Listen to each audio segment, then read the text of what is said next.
Ce lundi, j'ai eu la chance de découvrir le nouveau film des studios Ghibli, alors pas en avant-première, enfin si, mais j'ai payé ma place comme tout le monde aurait pu le faire. Et le fait est qu'Hayao Miyazaki revient après Le vent se lève, sorti en 2013, pour ce film donc Le garçon et le héron, avec un casting VO juste incroyable, pour ne citer que Gemma Chan, Robert Pattinson ou encore Christian Bale, en passant par Willem Dafoe. Bref, ce casting VO est incroyable. On est bien d'accord là-dessus. Donc, il y avait des avant-premières un petit peu partout en France ce lundi, et ça a été un véritable plaisir de découvrir pour la première fois un Ghibli au cinéma, entre guillemets, dans le sens où j'avais déjà vu le château de Cagliostro qui était ressorti au MK2 Bibliothèque il y a de cela maintenant quelques années, et j'avais adoré celui-ci, véritablement.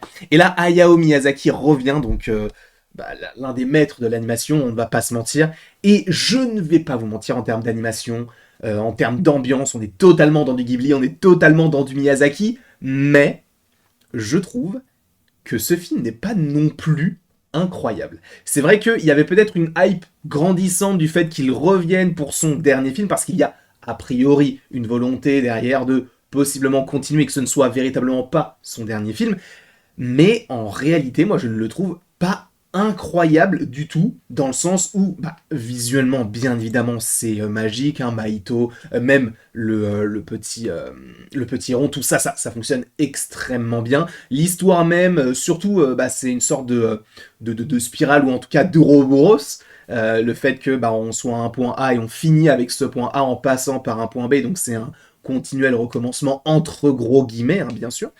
Mais j'ai adoré en tout cas le développement de Mahito, je l'ai trouvé extrêmement chou, tu vois, ça fait du bien d'avoir un film des studios Ghibli avec un jeune personnage, ça fait longtemps que j'en avais pas vu, même si certains vont me dire ouais mais le dernier ils l'ont fait, oui mais moi ça fait longtemps, je n'ai pas vu tous les studios, tous les films des studios Ghibli, et oui, il y en a un que je n'ai jamais vu, et il y en a un que j'ai jamais fini, parce que je me suis toujours endormi au même moment. Princesse Mononoke, je ne l'ai toujours pas fini, je sais qu'il faut que je le regarde. Si vous voulez, par ailleurs, une petite vidéo sur Princesse Mononoke une fois que je le regarde, peut-être qu'on pourra même le regarder sur Twitch, dites-le moi dans les commentaires. Et je n'ai pas encore vu Le voyage de Chihiro. Et je suis allé voir ce film-là accompagné, et la personne avec qui j'étais, bien sûr, c'était Marc-Emmanuel, en partie, entre guillemets.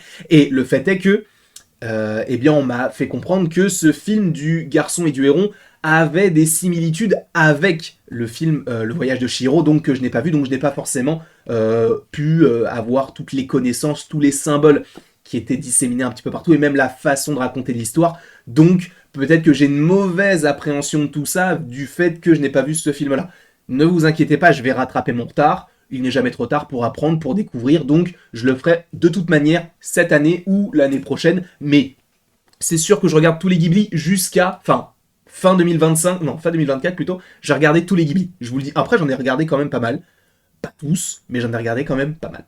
Donc, on suit Mahito et le héron. Il y a une volonté de raconter quelque chose de très familial, et je comprends aussi l'envie de Miyazaki de terminer, entre guillemets, son arc de tous ses films sur ça, parce que justement, c'est une petite boucle, et on parle de la famille du grand-oncle, notamment, je crois, interprété par Willem Dafoe, si je ne dis pas de bêtises. Non, pas du tout, c'est Mark Hamill. Ou alors peut-être qu'ils se sont trompés sur le site où j'ai vu, mais en tout cas, de toute manière, c'est un grand acteur qui s'occupe du grand-oncle.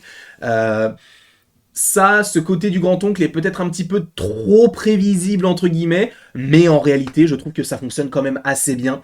J'ai un autre petit défaut, alors ce n'est pas en lien avec le personnage de Imi, mais c'est en lien avec ce qu'elle a dans les mains. Je suis désolé, mais pour moi, la meilleure représentation de nourriture en animation, c'est du côté de Miyazaki. Alors tu vas me dire, il y a Ratatouille. Oui, mais Ratatouille, c'est un autre style, c'est une autre envie, c'est une autre façon de faire. Là, je me souviens, dans le château ambulant, les scènes de bouffe qu'il y a, c'est juste incroyable, et ça donne faim.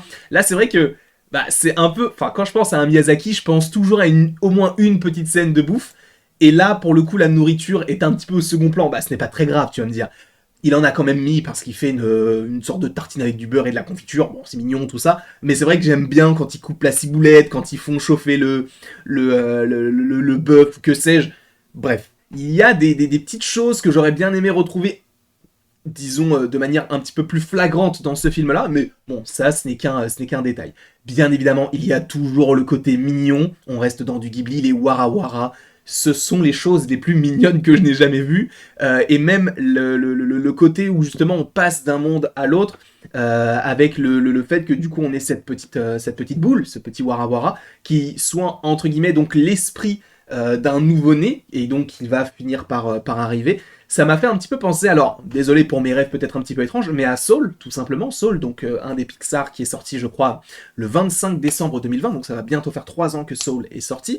Mais pour ceux qui auraient aimé ce film-là en racontant justement le côté des esprits, le côté de on retourne dans le passé, mais c'est un passé un petit peu différent, on évolue d'une manière différente parce que c'est un autre monde, eh bien je vous invite fortement, mais vraiment fortement, à regarder Soul, alors pas forcément pour sa manière de montrer tout ça, mais plus sur en tout cas l'explication de les âmes, en tout cas le monde des âmes, et après il faut, entre guillemets, arriver à maturité pour arriver dans le corps d'un bébé, entre guillemets. Et pour le coup, je trouve que ça fonctionne très très bien avec les Wara Wara, la petite mention, tout ça, c'est assez mignon avec l'esprit. Bref, moi c'est quelque chose qui m'a plu parce que j'aime bien ce côté un petit peu spirituel et ben toujours en lien avec la natalité, tout ça. Donc moi ça m'a plu. Après, il y a encore des choses qui m'ont un peu dérangé, notamment l'antagoniste entre guillemets. Je vous avoue que j'ai pas vraiment trop bien compris son principe. Alors j'entends qu'il faut, il faut qu'il y ait un équilibre puisque le grand-oncle cherche entre guillemets une succession. Mais je trouve que ça va... En fait, il y a trop d'éléments, et c'est peut-être aussi pour ça que je n'ai pas forcément réussi à apprécier le film à sa juste valeur, peut-être parce que je n'ai pas forcément regardé tous les films Ghibli, et donc je n'ai pas forcément capté l'essence de... Des fois, on te met des détails, mais ça sert pas forcément à grand-chose, c'est aussi graphique, il y a aussi un sous-texte derrière, et il faut que tu regardes peut-être le film 2 ou 3 fois, j'irai peut-être le revoir celui-ci, pour vraiment m'imprégner de toutes les intrigues qui se mêlent les unes entre elles, mais... moi par exemple avec le roi des perruches entre guillemets, celui qui veut prendre du coup la succession, sauf que du coup il veut le faire de manière hâtive parce que son peuple se meurt, j'ai trouvé que c'était peut-être un petit peu simple, enfin pas simple mais mal expliqué. En fait on comprend pas vraiment ses intentions, on ne sait pas vraiment ce qu'il arrive à ce personnage là, même à sa dimension. Donc je trouve ça un petit peu dommage la manière dont ça a été expliqué, exploité. Donc là j'aurais vraiment aimé avoir un meilleur développement sur ce personnage là parce qu'on voit surtout les perruches, mais lui on le voit surtout à la fin. On comprend qu'il veut prendre la place du grand-oncle, qu'il y a une sorte de souveraineté qui se met en place. C'est un peu dommage de pas avoir... de pas être allé au bout des choses avec ce personnage-là. Encore une fois, ça ne reste que mon avis. Il y a aussi, du coup, comme je vous l'ai dit, donc le personnage de Mahito, moi c'est un personnage que j'ai vraiment beaucoup apprécié. Le côté de la guerre, etc., ça fonctionne extrêmement bien. Ça m'a fait un petit peu penser au Tombeau des Lucioles, on ne va pas se mentir, hein, on connaît un petit peu le sous-texte derrière. Ce film est horrible, hein, on ne va pas se le cacher. Mais en tout cas, je reconnais la vibe des Ghibli, je reconnais la vibe des Miyazaki, alors pas forcément dans cette scène-là, hein, particulièrement, mais en tout cas, je reconnais l'essence et la poésie derrière l'animation, derrière l'esthétique même, les nuages, je suis désolé, mais qu'est-ce qu'ils sont beaux, c'est bizarre à dire, mais je suis fan des nuages, et la manière dont ils ont été représentés, pour moi, ça fonctionne mais parfaitement dans un monde où vraiment on ne cesse de faire évoluer l'animation, d'avoir des nuages qui sont limite pas où tu vois encore les traits de pinceau, moi je trouve que c'est magnifique, donc pour l'esthétique, c'est du 20 sur 20, bien sûr. Pour l'histoire, je mettrais quand même, allez, on va dire 14. Donc si tu fais la moyenne des deux, ça ferait du 16. Et je pense que je mettrais 16 aussi pour le développement des personnages. Donc ça reste une bonne note, mais pour moi, c'est pas le meilleur des Ghibli. Et pour moi, il est pas du tout dans le top 3 de ce que j'ai vu, même pas du tout dans le top 5. Donc c'est un bon divertissement. Je pense qu'il faut que je le regarde une deuxième fois pour vraiment m'imprégner de tous les symboles et de toutes les petites références et surtout peut-être même plus de l'histoire en tant que telle, puisque j'étais surtout focalisé aussi sur l'esthétique, mais à voir. Quoi qu'il en soit, je vous remercie grandement d'avoir regardé cette vidéo, n'hésitez surtout pas à l'aimer, à la partager, à la commenter et vous abonner si ce n'est pas déjà le cas. Et après tout ceci, il ne me reste plus qu'à vous dire à la prochaine pour la prochaine. Et sache que tu peux bien évidemment aimer, partager, commenter et t'abonner si ce n'est pas déjà le cas, et de me dire en commentaire ce que tu as pensé du film.